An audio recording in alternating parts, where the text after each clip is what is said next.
Ученикот Стеван Богданов од основното училиште Никола Карев редовно постигнува успеси и го представува училиштето и општината во најдобро светло.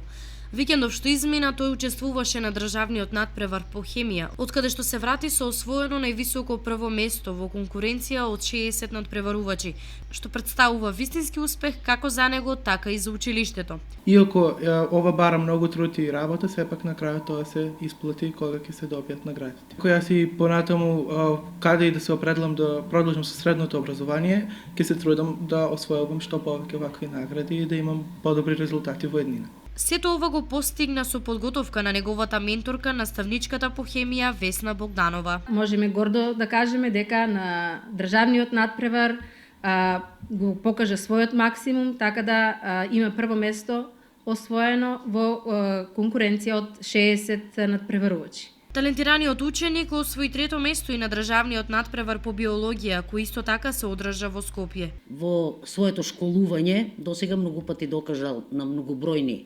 регионални државни надпревари. Тоа го докажа и на последниот, да не се повторуваме, и на последниот надпревар, на државниот надпревар по биологија, каде го освои третото место. Исто хемија прво место на државен надпревар, учествуваше на државен надпревар по англиски, по математика. Од училиштето задоволни од постигнатите резултати на Богдан, ветија дека на крајот на учебната година ќе биде прогласен за ученик на генерацијата, бидејќи го заките училиштето со бројни дипломи и благодарници од регионални и државни надпревари.